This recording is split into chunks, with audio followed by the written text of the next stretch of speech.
Nagising siyang nakaupo sa isang tronong bato habang pinalilibutan ng mga goblin na nakayukod sa kanya. Wala siyang ideya kung paano siya napunta roon o kung bakit iniisip ng mga nilalang na ito na siya ang kanilang Panginoon at Hari. Ang huling natatandaan ni Ohuman ay ang kanyang pag-uwi matapos magtrabaho mula madaling araw hanggang gabi bilang manager sa isang sikat na kumpanya. Siya ay sagad at sobrang pagod. Sa kabutihang palad, napunta ang kanyang paningin sa isang bakanting upuan, na inupuan niya nang hindi na nag-isip pa. Habang nakasakay sa subway pauwi, ang pagpikit ng kanyang pagod na mga mata at pag-idlip ay tila isang magandang ideya. O kahit paano ay iyon ang inisip ni Hyunman bago niya natagpuan ang kanyang sarili sa loob ng isang madilim na yungib habang nakaupo sa isang napakahindi komportableng tronong bato. Nakapatong siya sa isang pedestal habang ang napakaraming goblin sa ibaba ay siksikan sa yungib, masayang ipinagdiriwang ang kanyang pagdating.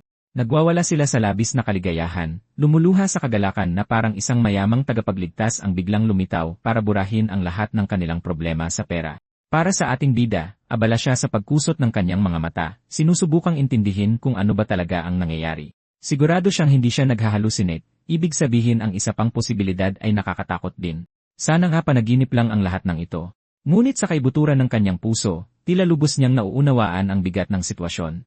Sigurado siyang alinman sa namatay siya dahil sa sobrang pagtatrabaho sa loob ng 3 magkakasunod na taon o tuluyan nang bumigay ang kanyang isip. Nang tingnan ng malapitan ang mga nilalang, napansin niya ang kanilang patulis na mga tainga, pamilyar na berdeng balat, at maliliit na pangangatawan. Itatayan niya ang kanyang buhay na ang tinitingnan niya ay mga goblin, ang eksaktong uri ng mga nilalang na karaniwang makikita sa mga fantasy novel o video game. Ang mas nakakaloko pa sa sitwasyon ay ang katotohanang malinaw niyang naiintindihan ang kanilang pananalita. Tinitingala nila siyang Panginoon habang umiiyak ng luha ng kaligayahan. Ang makatagpo ng mga goblin na sobrang husay magsalita ng wikang Korean ay siguradong wala sa kanyang inaasahan. Bukod pa rito, wala siyang kaide-ideya kung bakit siya kinokoronahan bilang kanilang pinuno. Nang sandaling iyon, umakyat ang isang batang goblin sa entablado at inalok siya ng isang prutas, sumisenyas na kainin niya ito. Kinuha ni Hyunmin ang kakaibang bagay, kahit nalabag sa kanyang loob. Ang kanyang pagdadalawang isip ay nagmumula sa simpleng katotohanang hindi pa siya nakakakita ng ganitong uri ng prutas. Ang mas nakakakilabot pa ay tumitibok ito, na parang may hawak siyang buhay na nilalang. Nakatitig ang lahat sa kanya, puno ng pananabik, hinihintay ang eksaktong sandali na kagatin ito ng kanilang tagapagligtas. Napagtanto kung ano ang inaasahan ng mga nilalang na ito sa kanya, alam niyang ang pagtanggi sa alok ay magpapamukha sa kanyang napakawalang utang na loob. Pero sa totoo lang, ayaw niya talagang malapit sa mukha niya ang nakakakilabot na bagay na ito, lalo na sa loob ng kanyang bibig. Gayunpaman, sa halip na magpatalo sa takot, inisip niya na lang, bahala na, at saka kumagat. Kung sa bagay, ano pa bang masamang mangyayari bukod sa mamatay siya sa pagkalason mula sa kakaibang pagkain?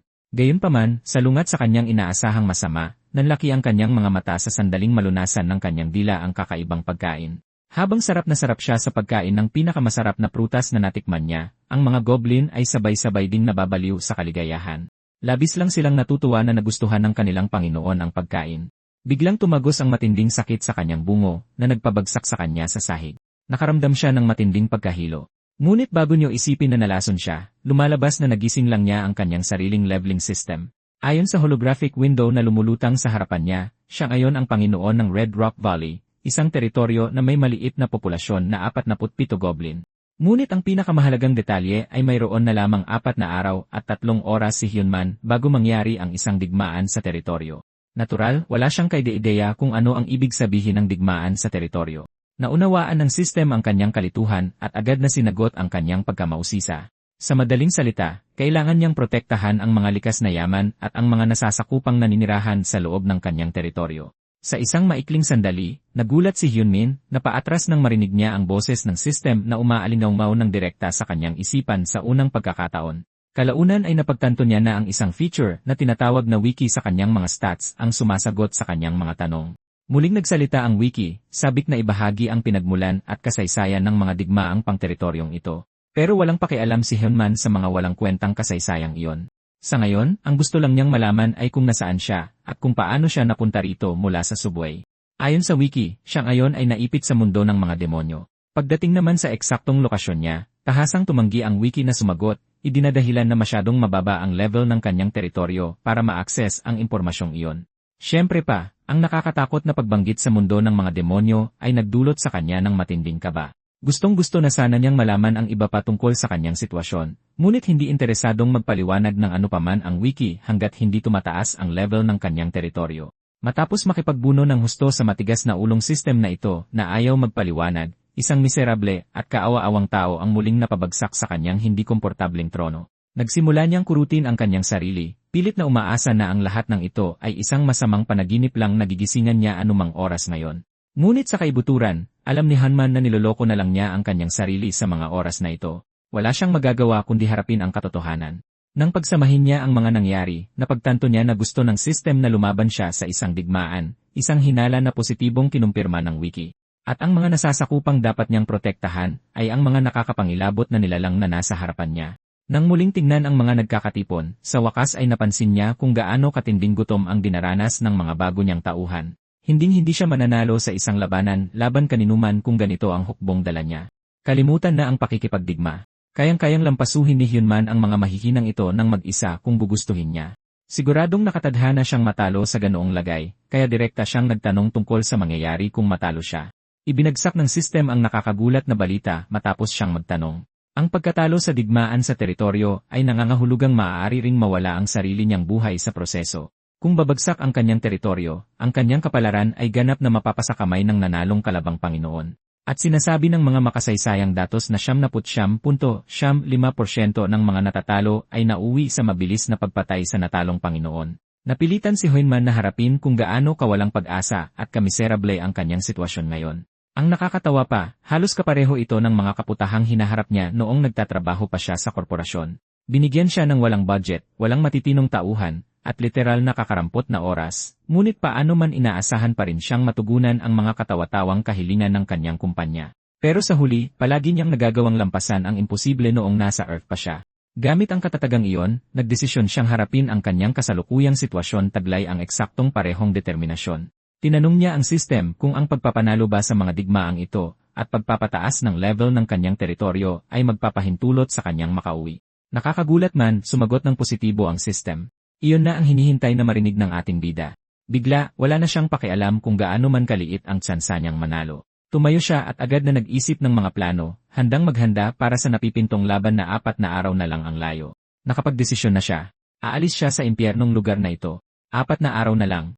Sobra-sobra ng oras iyon para malaman niya kung paano haharapin ang napipintong gulo. Sa edad na 33, nakamit na ni Hyunman ang titulong pinakabatang manager sa kanyang kumpanya, at siya rin ay nasa linya na para maging pinakabatang ehekutibo.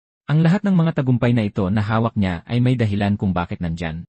Alam niya ang tunay na kapangyarihan ng pag-o-overtime. Ang pangunahing paniniwala niya ay ang pag-o-overtime ay kayang gawing posible ang imposible, kaya mas mabuting ihanda ng mga goblin na ito ang kanilang mga isipan dahil formal nang dumating ang oras para mag-overtime sila ng husto. Habang naglalakad sa kanyon kung saan sila naroroon ngayon, napagtanto ni Hyunman na makitid ang pasukan, pero lumalawak ang espasyo habang papasok ka. Ang geological layout na ito ay mas nagpapahirap lang sa kanyang trabaho dahil ang ganitong lupain ay hindi eksaktong perpekto para sa depensa. Nang tanungin niya ang grupo ng mga ideya, wala talagang maibigay na tulong ang mga tangang goblin at tahasan ding tumangging sumagot ang wiki ng system. Sige, kahit ano na lang. Hindi naman talaga nagtanong si Hyunman sa tangang wiki na iyon ng anumang payong pantaktika sa simula pa lang. Dahil kakaunti na lang ang mapagpipilian, nagpasya siyang turuan ang mga walang muwang na nilalang na ito ng mga pangunahing kaalaman bago magpatuloy sa anumang mataas na antas ng estratehiya. Una sa lahat, ang kanilang pangunahing layunin ay pigilan ang mga mananakop na makapasok sa makitid na daanan na ito. Kakailanganin nilang ipagtanggol ito kahit na ikamatay pa nila. Gayunpaman, upang matagumpay na maipagtanggol ito, alam ni Hyunmin na kailangan nilang gawin ang mga kinakailangang paghahanda. Inutusan niya ang mga goblin na bumuo ng isang 10 miyembrong squad na responsable sa pag-akyat sa mga pader ng kanyon upang pumutol ng mga puno at gumawa ng mga patpat na kasing taas niya. Sa kasamaang palad, hindi lang sobrang hihina ang mga nilalang na ito, tamad din sila. Nagsimula pa silang magturuan sa isa't isa, desperadong sinusubukang iwasan na tanggapin ang ganitong pisikal na trabaho. Ngunit bilang bagong koronang Panginoon ng yungib na ito, alam ni Hyunmin kung paano gamitin ang kanyang otoridad. Tinakot niya ang mga maliliit na ungas kaya napatakbo ang mga ito para gawin ang kanilang mga nakatalagang tungkulin. Napagtanto niyang ang mga ungas na ito ay saktong-sakto sa mga mababang posisyong tauhan sa kumpanya. Nakikinig lang sila kapag inubos mo na ang baga mo sa kakasigaw sa kanila. Saka siya humarap sa mga natitirang goblin, inatasan ang 15 sa kanila na akyatin ang pader ng kanyon at ibunton ang bawat bato na makikita nila sa mismong gilid ng bangin. Agad na nagsimulang gumapang paakyat ang mga nilalang. Samantala, inutusan ang natitirang bahagi ng grupo na tulungan siyang humukay ng isang malaking hukay sa mismong tabi ng pasukan. Hindi nag-aksaya ng kahit isang segundo ang mga goblin, ibinaon ang kanilang mga kamay sa lupa upang bungkalin ito. Kahit ang ating bida ay napilitang madumihan ang mga kamay dahil walang mga pala, pero ayos lang iyon. Mabuti niyang nauunawaan na ang matinding sitwasyon ay nangangailangan ng matinding paraan. Pagsapit ng hapon, ang mga higanteng bato ay nakahilera na sa gilid ng bangin, at matagumpay na nakakuha ang grupo ng mga matutulis na kahoy para gawing mga sibat. Nang makapagtipon ng lahat, siniguro ni Hyunman na bigyan sila ng papuri na nararapat sa kanilang pinaghirapan. Subalit nang tingnan ng malapitan, mukhang pagod na sila matapos lamang ang unang araw ng paghahanda. Basag ang kanilang mga kuko, gasgas ang mga tuhod, at balot sila ng putik mula ulo hanggang paa. Talagang nagtaka si Hyunman kung paano sila uusad sa ganito kabagal na pag-usad. Pagsapit ng sandaling iyon, ginantimpalaan ng sistema si Hyunman ng isang bagong kakayahan na tinatawag na overtime. Ang kakayahang ito ay nagpapahintulot sa mga residente ng teritoryo na maging mas epektibo ng 15%, makaramdam ng kaunting gutom, at makatipid sa lakas. Lubos na nagpasalamat si Hyunman para sa napapanahong tulong na ito. Sa ngayon, kahit mukhang mahihimatay na ang kanyang mga nasasakupan, hindi niya maaaring hayaan silang tumigil. Gayunpaman, sa kasalukuyan, binigyan niya sila ng maikling oras para magpahinga. Kahit na nagpakahirap sila simula tanghali, malayo pa rin sila sa pagiging handa. Sa katunayan, hindi pa nga nagsisimula ang tunay na trabaho. Upang palakasin ang loob ng mga mukhang talunan, pinangaralan niya sila tungkol sa tunay na diwa ng pag-overtime. Ipinaliwanag niya na ang overtime ay ang mahalagang proseso kung saan inihahanda mo ang sarili para harapin ang mga problema bukas habang ang iba ay mahimbing na natutulog. Sa ngayon, ang pag-overtime ay parang isang parusang kamatayan, ngunit siniguro niya na bawat patak ng pawis na ilalabas nila ngayon ay magliligtas sa bawat patak ng dugo na maaari nilang ibuhos sa paparating na digmaan. Itinaas ni Hyunman ang kanyang sibat, at sa kanyang boses na umaalingaw sa lambak, inutusan niya ang mga goblin na isigaw ang salitang overtime ng malakas. Sumunod ang mga dating nahihiyang goblin. Ang bakas ng pagod at pag-aalala na bumabalot sa kanilang mga mukha ay biglang naglaho. Sa kasamaang palad, ang enerhiyang parang 300 Spartans na iyon ay tumagal lamang ng ilang minuto bago nawala ng lakas ang lahat, bumagsak sa lupa sa matinding pagod. Napagtanto ni Hyunman na ang panalo ay isang imposibleng panaginip sa ganitong lagay, lalo na sa nakakaawang kondisyon ng kanyang mga tauhan. Nakakatawang panoorin ang mga pulubing ito na may hawak na kalawanging kutsilyo at kung ano-anong bato bilang kanilang mga napiling sandata. Dahil wala siyang matinding pisikal na lakas, kailangan niyang lumipat sa mas madiskarteng paraan upang mapunan ang malaking kakulangan sa tauhan. Ang nag-iisang magandang balita ay ang kalaban na kanilang haharapin ay isa ring tribo ng mga goblin na nagbibigay ng katiyakan na wala ring makabagong kagamitan ang kabilang panig. Dahil likas na bobo ang mga goblin, hindi nasusukat ang tagumpay sa kung sino ang may mas mahusay na sandata, kundi sa kung sino ang mas magaling gumamit ng kanilang sandata. Naalala niya ang ginintuang salita ng isang leader ng grupo mula sa kanyang nakaraang buhay. Bumalik sa lupa, natutunan niya na ang mga sinaunang teksto ng militar ay madalas na naglalaman ng mayamang kaalaman na naangkop sa pamamahala ng negosyo. Upang makabuo ng mga ideya, madalas na ginugugol ni Hyunman ang kanyang libreng oras sa pagbabasa ng mga aklat na may kaugnayan sa sining ng digmaan. Mula sa mga tekstong iyon, natutunan niya na ang pinaka-epektibong paraan upang lumaban sa isang labanan ng mga impanterya ay ang paghilerahin ang mga tropa ng magkakatabi at sumulong na may hawak na mga sibat. Ang tanyag at lubos na epektibong estratehiyang ito ay kilala bilang pormasyong phalanx. Dahil kalaban niya ay mga may na halos kasing baba ng temperatura sa kwarto, nakasisiguro si Hyunman na kahit ang malampa at hindi perpektong panggagaya ng pormasyong ito ay magtatagumpay. Kaya naman, inutusan niya ang kanyang mga mangmang na alagad na tumayo sa isang mahaba at tuwid na linya. Sa matinding pagkadismaya ng ating bida, wala ni isa sa mga nilalang na ito ang may kahit katiting na ideya kung ano ang pinagsasasabi ng kanilang Panginoon. Napabuntong hininga na lamang si Hyunman bago niya hinawakan ang isang goblin at pisikal itong itinayo bilang batayan.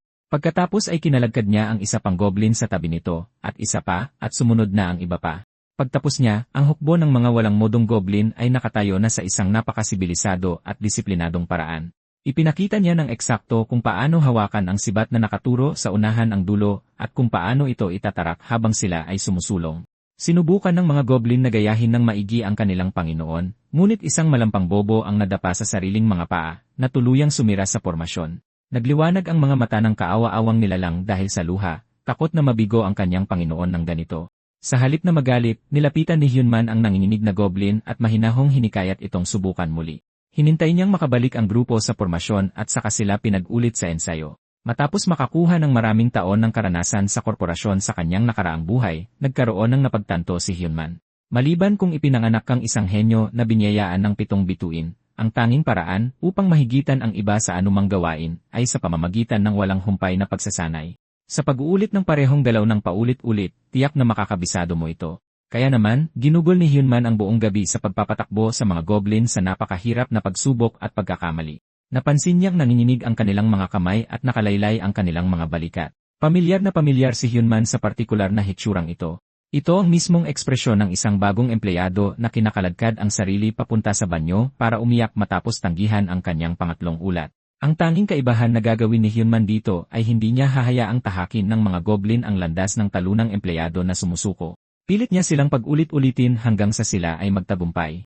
Ang mga kaawa-awang goblin ay ginugol ang buong gabi sa pag-ensayo ng pormasyon. Kahit na nagsisimula ng sumikat ang araw, ang mga pagod na nilalang ay mahigpit na inutusan na tumayo ng tuwid at ipagpatuloy ang pag-uulit.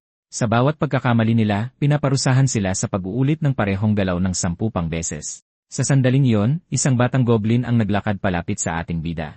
Maliwanag na gusto nitong sabihin ang kanyang iniisip, ngunit halatang nag-aalangan dahil ang susunod niyang sasabihin ay lubhang nakapanlulumo. Nagboluntaryo ang bata na ialay ang sarili bilang pagkain sa kalaban upang mapatigil ang digmaan at mailigtas ang mga inosenteng buhay. Gaya ng nakikita mo, isa itong malagim na tradisyon ng mga goblin. Kung may tribo na isusuko ang kahit 3 bata bilang alay, hindi na nila kailangang lumaban. Hindi alintana ng bata na siya ang maging alay.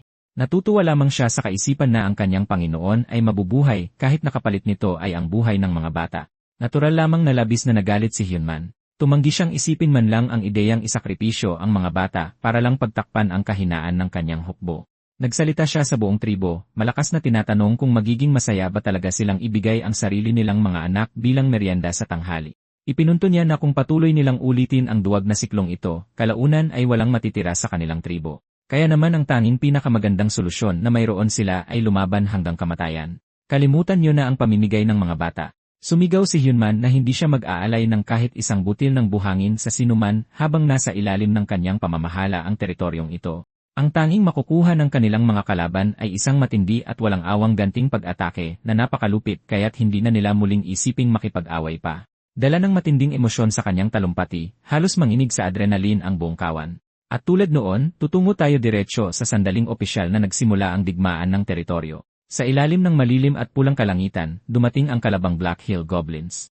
Naghihintay naman sa kabilang bahagi ng pasukan ng lambak ang ating bida, napapaligiran ng kanyang tuluyang nagbagong hukbo ng mga disiplinadong goblin. Habang pinagmamasdan ang puwersa ng kalaban na walang ingat na sumusugod sa makipot na daanan, ibinigay ni Hyunman sa kanyang mga nasasakupan ang huling utos na itaas ang kanilang mga sibat. Mabilis na pumorma sa paglaban ang mga goblin habang ang mga kalaban ay bulag na nagmamartsa patungo sa kanila ng napakabilis.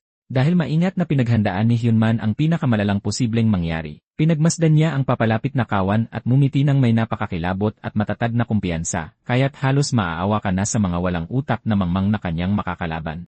Nakahanda na ang entablado. Ilang mga goblin ang nakapwesto sa ibabaw ng bangin, handang maghulog ng mga naglalakihang bato gamit ang kanilang mga kahoy na pang-ipit. Nakatayo si Oh Hyunman sa likod ng phalanx ng pangunahing puwersang sanay sa overtime na nakaharap sa paparating na pagsalakay. Sila ay labis na dehado sa bilang at sa lakas.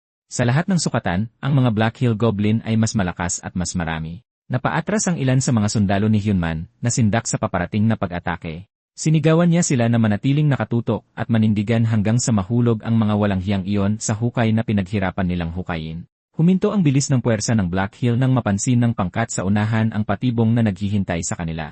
Pigil hininga siyang nanonood, naghihintay na bumagsak ang unang kalaban. Kahit na sila ay mga bobo, hindi bulag ang mga kalabang goblin. Kaagad silang huminto nang maging malinaw ang hukay. Sa kasamaang palad para sa kanila, makipot ang daan, at imposibleng maiparating ang banta hanggang sa likuran. Kahit gaano pa kalakas isigaw ng pangkat sa unahan sa mga nasa likod, hindi nila mapigilan ang tuloy-tuloy na pag-usad. Gaya ng plano, nang mahulog ang mga unang goblin, sumunod ang sunod-sunod na pagbagsak ng mga luntian. Sumipa at sumigaw sila, ngunit ang mga nasa unahan ay nilamon ng simpleng trinsera. Nakaramdam ng pagtaas ng kumpiyansa si Oh Hyunman. Ang kalaban ay kasing awa-awa rin ng kanyang mga goblin. Nang makitang nagtagumpay ang unang domino ng kanyang plano, napanatag siya na parang kanila na ang tagumpay. Tumagal pa ng ilang sandali ang pagkakagulo ng mga Black Hill Goblin. Mabilis nilang napuno ang butas ng mga nagkapatong-patong na katawan. Habang lalo silang pumipiglas, lalo silang nagkakapulupot. Isa itong simple ngunit epektibong estratehiya. Ngunit nang mapuno ang hukay hanggang sa bingit nito, ang mga Black Hill Goblin sa likuran ng pormasyon ay nagamit ang kanilang mga kasamahan bilang tuntungan upang makadaan sa hukay. Tinapakan nila ang mga kapwa nila halimaw para lang maituloy ang pag-atake. Kapag nakatawid na ang higit sa kalahati sa kanila, imposibleng umatras pa. Naubos ng unang bahagi ng plano ang malaking porsyento ng puwersa ng kalaban. Ngayon na ang totoong laban. Tiniyak ni Huinman na puspusan ang pagsasanay ng mga tauhan niya para pagsisihan ng mga kalabang goblin na tumuntong sila sa teritoryo niya.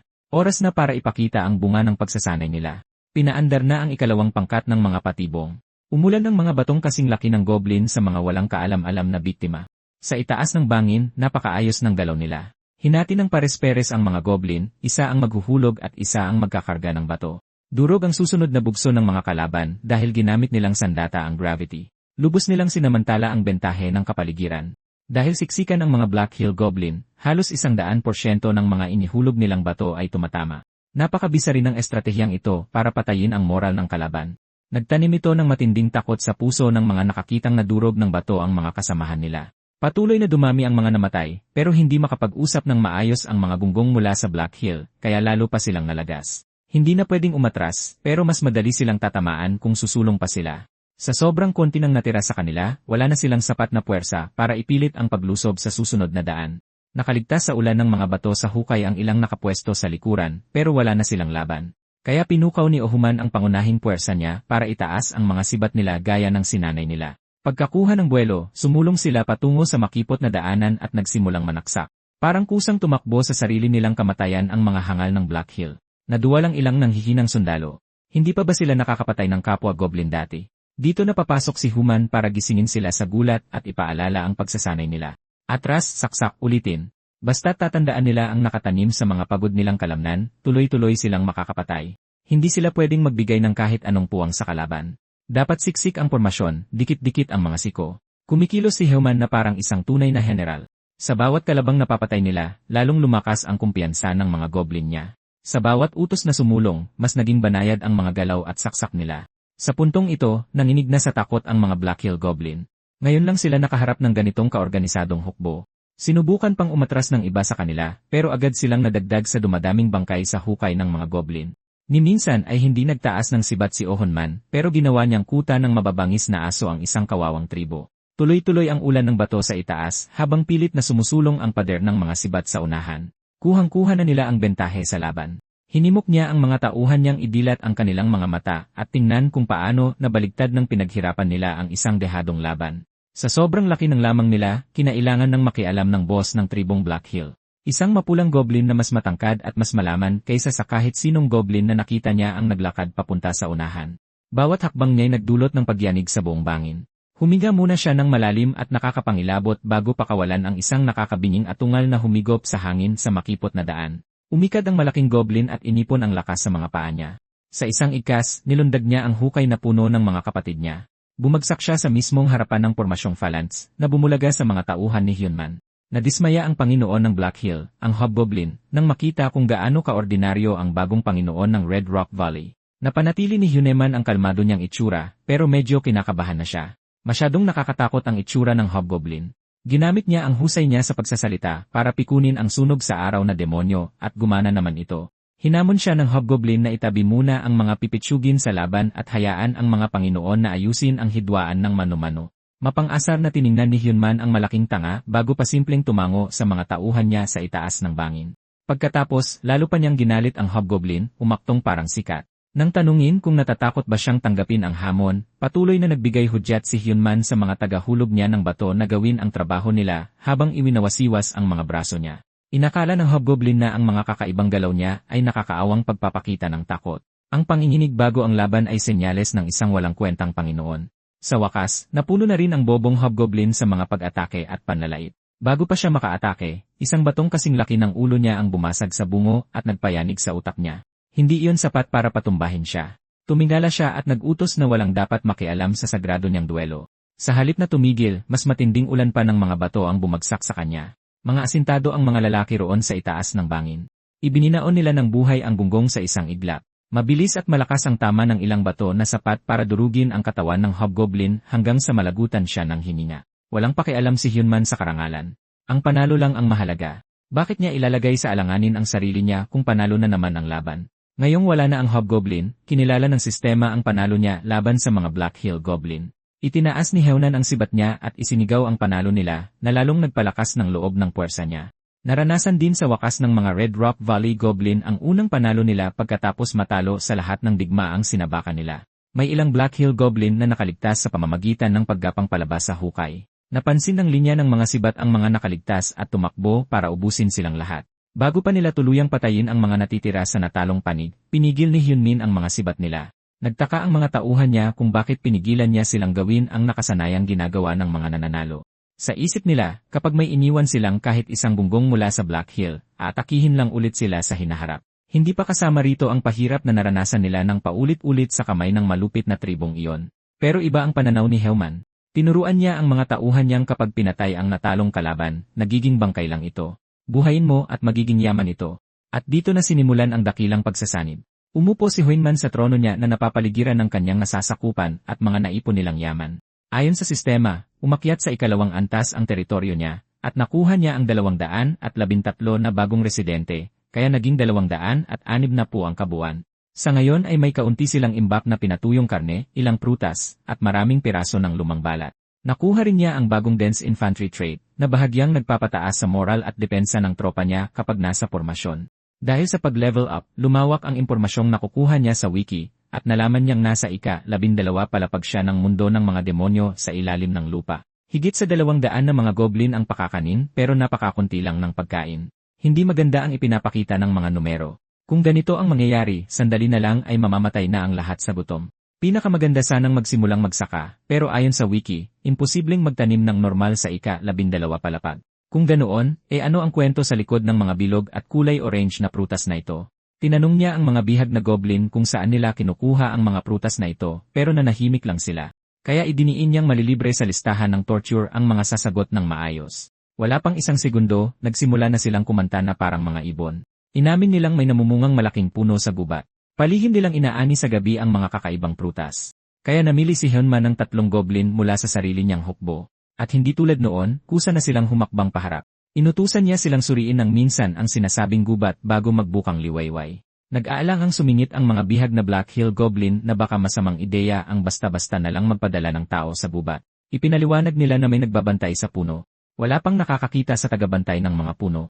Yung mga nakakita na nito ay hindi na nakabalik ng buhay. Sa kabila ng panganib, kailangan pa rin nilang magmanman para sa mga makatas na prutas na ito. Dahil sa kaba, nagtanong ang mga nakataling goblin kung pahihirapan ba sila. Kung tatanungin ang mga taga Red Rock Valley, masaya nilang papahirapan at papatayin ang mga nambubuli na nagpagulo ng buhay nila. Kinailangan silang patahimikin ni Hyunman at tinanong kung paano ba sila nanalo sa labanan. Hindi iyon dahil magaling silang lumaban. Hindi rin iyon dahil sa magandang diskarte. Nanalo sila dahil lang sinuwerte sila. Walang kasiguraduhan na suswertuhin ulit sila sa susunod.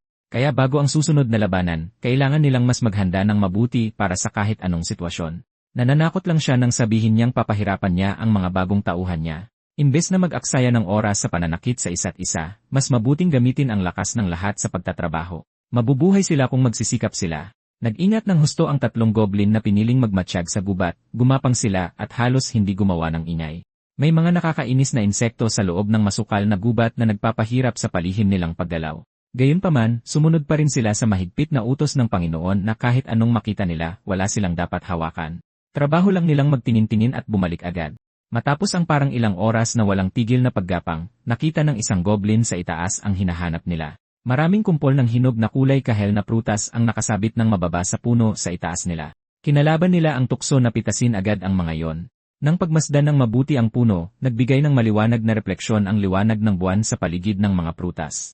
Sa mas malapitang tingin, balot ang buong puno ng manipis at matibay na sapot ng kung anong nilalang. Sa ibaba, may nakita silang maraming butas na napapalibutan ng mga pulang mansa. Hinawakan ng isang goblin ang mansa at inamoy kung ano ang pulang likido na yon. Isang singhot lang ay sapat na para sinyasan niya ang 2 pa na umatras. Habang gumagapang sila paatras palayo sa panganib, nagkamali ang isang goblin. Dumikit ang mahaba niyang taina sa isa sa mga nakasabit na sapot. Sapat na ang kaunting pagkakadikit para maalerto ang halimaw na nagtatago sa dilim. Nataas sa mga puno ang malas na goblin ng walang palad. Kinilabutan ang mga naiwang goblin nang panoorin ang kasama nila na maging hapunan. Dumagdag pa ang dugo ng kapwa nila goblin sa mga pulang mansa sa lupa. Ngayong nakita na sila, tumakbo na lang sila para iligtas ang kanilang buhay. Habang sa Red Rock Valley, patuloy na kumukuha ng impormasyon si Hyunman mula sa mga bago niyang tauhan. Ayon sa kanila, kung maglalakad pa Hilaga, makakarating sa isang disyerto. Wala silang eksaktong salita para sa disyerto, pero inilarawan nila ang isang lupain na gawa sa buhangin. Inabot ng matagal ang ganitong pangangalap ng impormasyon, pero marami siyang nalaman tungkol sa ika-12 palapag ng mundo ng mga demonyo. Sa kaliwa nila ay ang gilid ng burol. Sa kanan naman ang isang palikolikong ilog. Sa hilaga naman ang gubat at ang lupain ng buhangin. May ideya na ngayon si Hyunman sa anyo ng kalupaan. Saktong bumalik at patakbong umuwi ang dalawang nakaligtas mula sa pagmamanman, takot na takot sa naranasan nila. Hinal na hinal sila nang makarating kay Panginoong Hyunman. Sinabi nilang may isang kinalagkad papunta sa mga puno at kinain ng isang hindi kilalang halimaw. Ginawa ng tatlo ang lahat para mag-ingat at magmasid, pero nakita pa rin sila. Nakita ni Hyunman ang isang piraso ng sapot na nakadikit sa isa sa kanyang mga tauhan, kaya naintindihan niya agad ang sitwasyon. Ayon sa report nila, nakabalot ang mga sapot sa mga puno ng prutas, at napapalibutan ng mga duguan at nakabakat na mga butas sa lupa. Malamang nagagamba ang kalaban nila, at hindi lang basta ordinaryong gagamba sa bahay. Paniguradong malalaki ang mga ito. Dehado sila dahil sa masukal na gubat. Isang maling hakbang lang, baka tambangan sila. Sa pinakamasamang mangyari, wala na silang makukuhang pagkain at baka marami pang goblin ang mamatay. Napabuntong hininga si Hyunman. Bakit ba hindi man lang naging madali ang lahat para sa kanya kahit minsan? Kung may iba pa sanang paraan para pakainin ang mga tauhan niya, iiwasan niya ang mapanganib na daan, pero wala na siyang magagawa. Kaya inutusan niya ang lahat na mag-impake. Simula na ngayon ang operasyon sa gubat. Habang naghahanda silang umalis sa Red Rock Valley, nilalantakan na ng isang higanteng mabalahibong gagamba ang kaawa-awang Goblin Scout. Sa sobrang laki ng demonyong ito, kaya nitong lunukin ng buo ang isang goblin sa isang nakakadiring subo. Dapat magdala si Hyunman ng isang higanteng tsinelas para paluin ng malakas ang halimaw na ito. Sa pamumuno ng Panginoon ng mga goblin, narating nila ang dulo ng gubat ng walang problema. Pumunta sila rito ng walang malinaw na plano sa pag-atake, pero gumagawa na ng paraan si Hyunman. Akala niya ay kukuha sa atensyon ng mga gagamba ang pagpunta nila doon, pero ang gagaling magtago ng mga mahahabang binti na iyon. Kailangan niya ng dagdag na impormasyon, pero hindi siya pwedeng basta magpadala ng tao para sumugod ng walang alam. Lalong paubos ang kanilang mga suplay dahil sa biglang pagdami ng kanilang populasyon. Nagiging sanhi ng pagkabalisa at pag-aaway ng mga tauhan niya ang kakulangan sa pagkain. Kung magpapatuloy ito, baka magpatayan na sila bago pa man sila mamatay sa gutom. Hindi ang paghihintay ang solusyon. Hanggang doon lang ang itatagal nila kahit magtipid sila sa pagrarasyon ng pagkain. Kahit anong pilit ni Hyunman na mag-isip ng paraan kung paano reresolbahin ang mga sapot ng gagamba, wala pa rin siyang maisip. Habang sinusubukan niya ang tibay nito gamit ang mga ngipin niya, nahuli niyang palihim na papasok sa gubat ang isa sa mga batang goblin. Sinigawan niya ang batang goblin at natakot ang bata nang lapitan niya ito. Inutos na ni Hyunman na walang sinuman ang pwedeng kumilos ng mag-isa. Pinabalik niya ang bata sa kanilang grupo. Hindi sila nandito para maglaro, kaya dapat bantayang maigi ng mga naka-assign ang mga bata.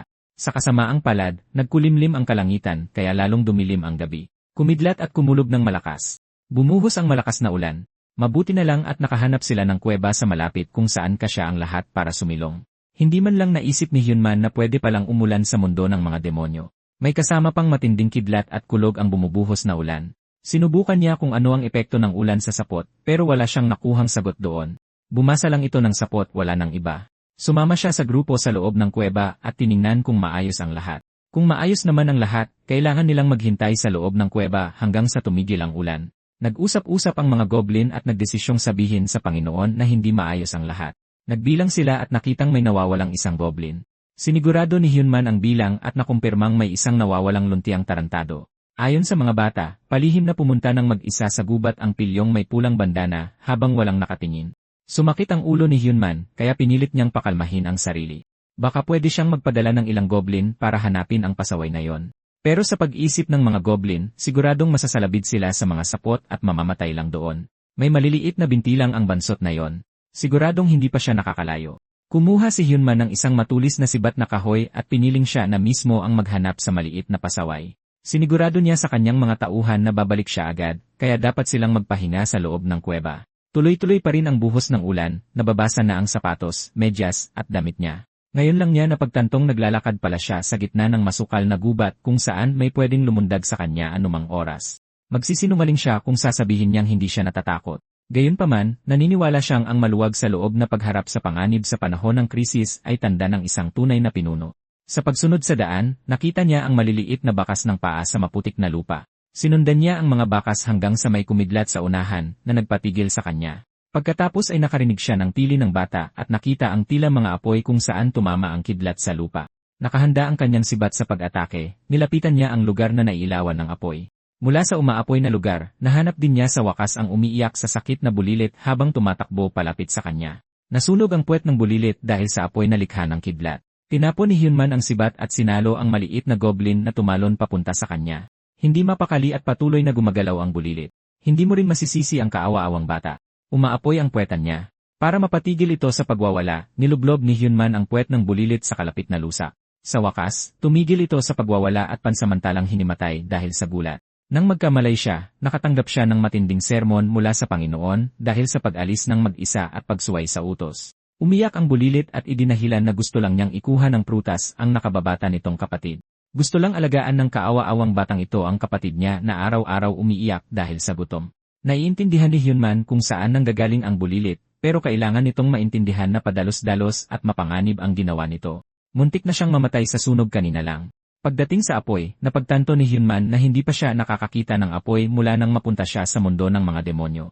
Sinasamantala ang pagkakataong ibinigay sa kanya ng kalangitan, isinakripisyo niya ang kanyang suit, pinunit ito, at itinali ang tela sa kahoy na sibat. Sa pagsuway sa utos na manatili sa kuweba, sumuong ang ilang goblin sa hindi kilalang gubat para hanapin ang kanilang Panginoon. Nakarinig sila ng kakaibang tunog sa unahan, kaya sinundan nila ito. Halatang takot na takot ang bawat isa sa kanila, pero nagpatuloy sila sa paglalakad para mailigtas ang kanilang Panginoon.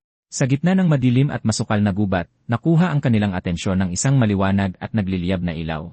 Nang mapagtanto nilang lumalapit sa kanila ang ilaw, otomatiko nilang itinaas ang kanilang mga kahoy na sibat sa takot. Masyadong maliwanag at mainit ang apoy. Hindi nila magawang umatake. Nang idilat nila ang kanilang mga mata upang makita ang buong pangyayari, napaluhod ang mga nag-aalalang goblin. Sa pagkakataong iyon, nawalan sila ng hininga at nalula sa isang kakaibang pagkamangha.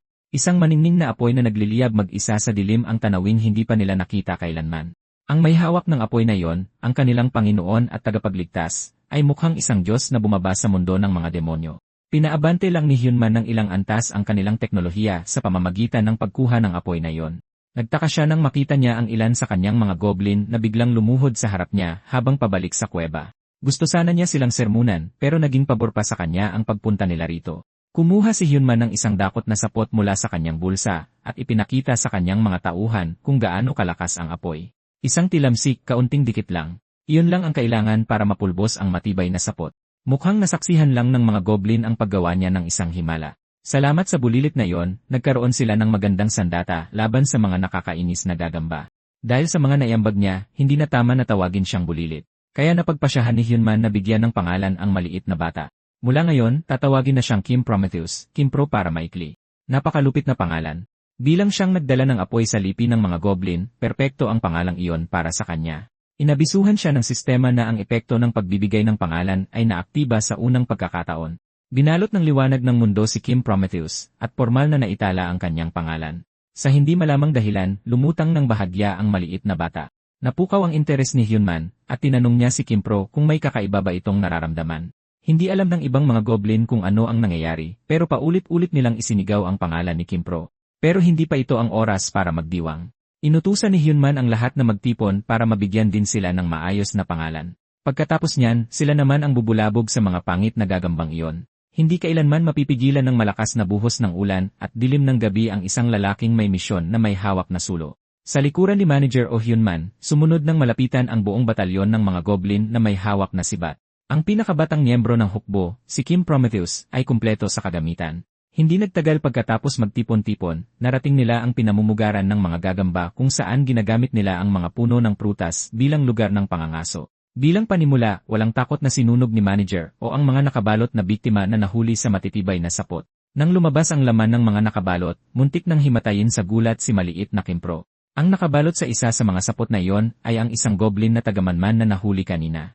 Ang lagitik ng apoy na dumidikit sa mga biktima ay nagbigay babala sa mga gagamba na may bagong pangkat ng sariwang karne na dumating. Sanay ang mga gagamba na sumunggab sa kanilang biktima sa dilim, pero dahil sa mga sulo, kitang-kita na ang kanilang mga atake. Iwinasiwas ni Manager O ang kanyang nagliliyab na patpat at ipinalasap sa gagamba kung paano masunog sa unang pagkakataon. Tumili na parang mga iyakin ang mga gagamba at nagmamadaling umatras sa likuran ng mga puno. Ang mga gagambang ito ay may malalamig na dugo. Suklam na suklam sila sa apoy. Kaya sanang sunugin ni O ang buong gubat para itaboy ang lahat ng mga halimaw na ito, pero tiyak na magiging abo ang maaasahan nilang pinagkukunan ng pagkain. Bago pa siya makaisip ng mas kontroladong solusyon, lumabas ang iba pang mga gagamba mula sa kanilang mga butas para makisali. Tumarik silang lahat at itinapat ang kanilang mga puwet sa taong nangahas na sunugin ang isa sa kanila. Sunod-sunod na matitibay na sapot ang pinuntirya kay Manager O, kaya napilitan siyang umiwas para hindi siya mabalot sa mga nakakasakal na sapot na iyon. Hindi na kayanan ng kaawa-awang si Kimpro ang matinding kaba. Nagpanik ang batalyon ng mga goblin na may sibat. Wala silang ideya kung ano ang gagawin o paano kikilos bilang tugon sa utos ng kanilang Panginoon. Likas na silang natatakot sa mga gagambang naghahari sa gubat. Sa halip na magpatalo sa kanilang mga maruruming kamay, nagpasya si Manager O na simulan na ang pag-atake. Sinugod niya ang pinakamalapit na gagamba, sinunog ang lahat ng sapot sa kanyang dinadaanan, at iwinasiwas ang sulo sa nakakainis na halimaw na ito. Nang makalapit siya ng sapat, ginamit niya ang kanyang kahoy na sibat para padanakin ang unang dugo. Sinaksak niya ang isang tumatakas na gagamba sa tiyan, dahilan para tumapon ang dugo at mga laman loob nito sa lupa. Pagkabunot ng kanyang sibat, bumagsak na walang buhay ang gagamba na naliligo sa sarili nitong dugo. Nakita ng bawat goblin sa paligid kung paano niya mag-isang pinabagsak ang tila hindi matatalong kalaban.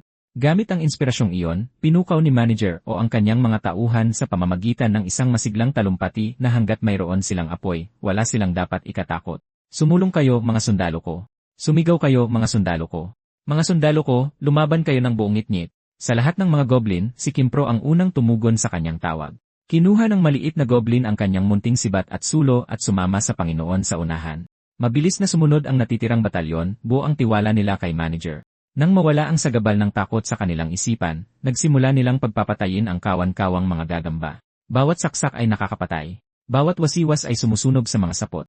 Nang gabing iyon, naligo sa dugo ng mga gagamba ang hilagang kakahuyan.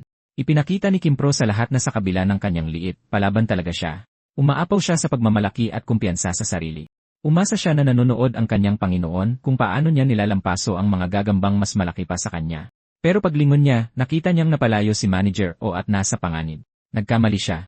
Naging masyado siyang mayabang at humakbang ng ilang metro palapit. Hindi niya inakala na sapat ang talino ng mga gagamba para pagtulungang isentro ang kanilang mga atake sa kanya. Siniguro nilang maagaw ang sulo mula sa kanyang mga kamay bago siya binalot ng sapot mula sa iba't ibang direksyon. Ang pag-iwas ay hindi naging opsyon kailanman. Nang makita ang kanilang Panginoon na hinihila papalayo ng mga masasamang halimaw ng gubat, bumagsak ang lakas ng loob ng batalyon ng mga goblin.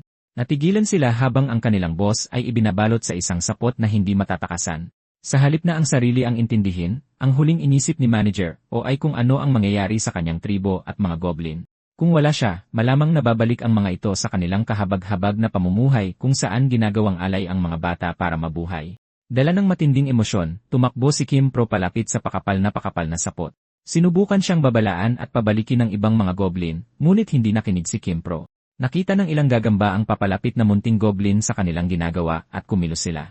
Ngunit bago pa siya mabalot ng sapot tulad ng kanyang Panginoon, ang kagustuhan ni Kimpro na iligtas si Manager O ay nagpagana ng isang pambihirang bagay. Maaaring hindi pa niya nakikilala si Manager O nang matagal, ngunit buong puso niya itong tinanggap bilang kanyang Panginoon at tagapagligtas. Dahil dito, gumana ang epekto ng pagbibigay ng pangalan. Nagsimulang umepekto ang proteksyon ng apoy, na nagbigay kay Kim Prometheus ng mga pakpak ng apoy. Ang kanyang pagnanais na iligtas ang kanyang Panginoon ay napakatindi kaya naging pisikal ito. Tumalon at lumipad si Kimpro, iniunat ang kanyang maliliit na braso para palayain si Manager. Pumagaspas ang kanyang mga pakpak ng apoy at pinutol ang mga sapot, na nagpabagsak sa nakabalot pababa sa lupa. Matarik ang pagkabagsak nito. Mabuti na lang, nasalo ng sapot ang pagkahulog. Nanatili si Kim sa ibabaw ng balot hanggang sa kalaunan ay nasunog ng kanyang mga pakpak ng apoy ang mga nakatali rito. Maya-maya pa, nagising si Manager O, nalilito sa munting goblin na umiiyak sa kanyang kandungan. Nagawa ni Kimpro ang imposible, habang masaya naman si Manager O na nailigtas siya. Masasalamat siya kung aalis ang nag-aapoy na munting goblin sa kanyang kandungan bago pa siya masunog ng buhay. Dahan-dahan niyang inihiga ang sanggol na goblin sa lupa, at nagpoko si Kimpro. Gamit ang bawat butil ng kanyang lakas ng loob, kusang loob niyang binawi ang mga pakpak ng apoy pabalik sa kanyang gulugod. Totoong humanga si Manager O sa kung paano iyon nagawa ng bata. Naging napakayabang at proud si Kim Pro sa sarili niya matapos niyang ipakita na kaya niyang kontrolin ng buong Malay ang kanyang bagong kapangyarihan. Ang simpleng pagbibigay ng pangalan sa bata ay gumising sa ganoon katinding kapangyarihan. Halos ginawa nitong isang bitbitin at lumilipad na lighter si Kim Pro. Nang suriin ng mabuti, napansin niyang walang iniwang bahid ng paso sa balat niya ang apoy ng bata. Nang maalis sa kanyang isipan ang panganib na masunog ng buhay, pinagmasdan ni manager o ang paligid para sa iba pang mga banta. Ang maapoy na ipinakita ni Kim Pro ay siguradong nakapagtakot sa mga gagamba, kaya nagtakbuhan sila palayo sa kanilang pugad. Pero may isang gagamba na mukhang hindi nagulat sa palabas ng apoy, isa na mas malaki at mas malapad. Ang boss na gagambang ito ang nagpamukhang normal lang ang laki sa mga higanteng gagamba. Ang tili nito ay mula sa lalamunan at nakakatakot. Nagmamadali, kinuha ni manager o ang kanyang kahoy na sibat, handang ipagtanggol ang sarili kung kakailanganin. Habang sumisigaw ng mga utos sa kanyang batalyon, dahan-dahang umatras ang boss na gagamba kasama ng iba pa habang matamang nakabantay sa kanya.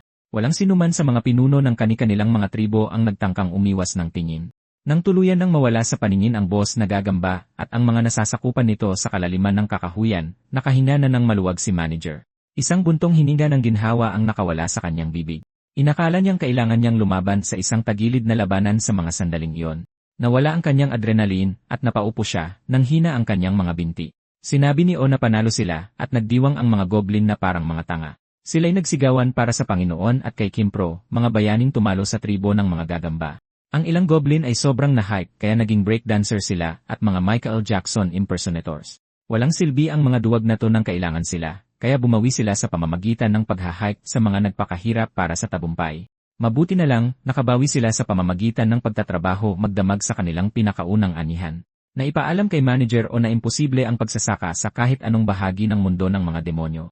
Kaya naman mas nakakapagtaka ang pagkakaroon ng mga nakakaing prutas na ito. Habang nagpapahinga siya, may isang goblin na tumakbong lumapit sa kanya na may dalang mahalagang mensahe. Masyado siyang okupado sa magagarang plano na magparami ng mga prutas para maresolba ang problema nila sa supply ng pagkain, kaya kinailangan ng mensaherong goblin na kunin ang kanyang atensyon sa pamamagitan ng pag-arte na parang tanga.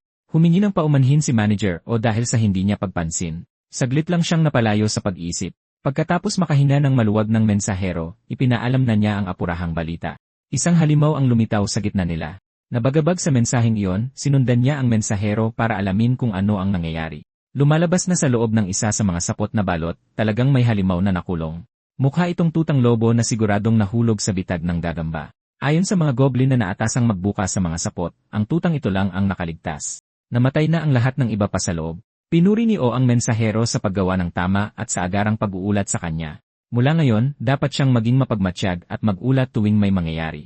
Ililista ni manager O ang kanyang naitulong kapag oras na para sa mga performance review. Sa halip na makinig sa boss, nagwala ang mensahero, hindi napigilan ang sarili dahil sa gutom at katangahan. Hawak ang kanyang sibat, umatake ang mensahero sa sanggol na lobo, gutom na gutom sa malambot at malaman nitong laman. Kinailangan ni O na pisikal na pigilan ang baliw na iyon sa paggawa ng isang katangahan. Matapos bigyan ng tamang bugbog ang gutom na mensahero at ilang prutas na makakain, nagpatuloy siya sa pagmamasid sa natutulog na tutang lobo. Dahan-dahan, nagpakita ito ng mga senyales na gigising na. Mahihinang iyak na may kasamang mahinang panginginig. Inisip niya na kung hahayaan ang tuta na mapalapit sa tribo, maaari silang magkaroon ng isang mahalagang asset para sa teritoryo. Ngunit kung naging agresibo ito, at ilalagay ang mga goblin sa panganib, kailangan ni manager O na gumawa ng mahirap na desisyon na patayin ang cute na banta na ito. Sa wakas, nakatayo ng maayos ang tuta, ang maliliit nitong binti ay sumusuporta sa magaan nitong timbang. Sa nanginginig na mga hakbang, maingat na lumabas ang munting tuta sa nakabukas na sapot. Naging matalas ang pakiramdam ni manager O, nagpapanatili ng pagmamatsyag. Kahit anong oras, ang balahibong ito ay pwedeng maging malupit at umatake. Bago pa man siya o ang sinuman ay makapag-react, ang paika-ikang tuta ng lobo ay sumabog ng may malahayop na lakas at sinunggaban siya. Gusto sanang itulak ni Kim Pro ang kanyang Panginoon palayo sa kapahamakan, pero masyado siyang malayo. Sabik na itinulak ng tutang lobo si manager O sa lupa. Kahit sino sa kalagayan niya ay hindi na makakabangon. Masayang dinidilaan ng isang cute na tutang lobo ang iyong mukha. Bakit mo ba gugustuhin patigilin yon? Tumingin siya kay Kim Pro at ipinakilala ang maliit na yon sa pinakabagong junior ng tribo. Wala siyang berdeng balat. 4 na paa siyang maglakad at nababalutan siya ng malambot na balahibo. Kahit pa, siya na ang pinakabagong miyembro ng mga goblin sa Red Rock Valley. Opisyal nang tinanggap ang hindi matukoy na tutang lobo bilang kanilang bagong maskot. Ilang oras ang nakalipas, sinuri ni manager O ang anihan at labis na nagulat sa dami nito. Dahil sa dose-dosenang sako ng mga nakakain prutas na pumupuno sa kanilang supply, matagal-tagal na hindi sila magugutom. Tuwang-tuwa ang kanyang mga goblin sa bawat minuto ng pag-aani. Hindi pa sila kailanman napalibutan ng ganitong karaming pagkain. Pinuri nila ang kanilang Panginoon na parang isang Diyos, habang ang tuta naman ay kumain maigi para magkarga. Kumbinsido ang mga goblin na basta't susunod sila sa kanilang Panginoon, hindi na sila makakaranas ng gutom kailanman. Dala ang isang sulo, okupado ang isip ni manager, o sa kung ano ang susunod niyang hakbang. Si Kimpro mismo ang nag-ani ng isang sakong prutas. Dahil gusto niyang purihin, tumakbo siya sa kakahuyan para hanapin ang kanyang Panginoon.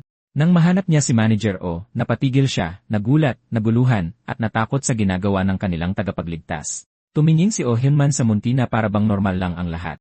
Mabuti na lang at nahanap siya ni Kimpro. Mas mapapadali at bibilis ang pagsunog ng gubat gamit ang kanyang pakpak ng apoy.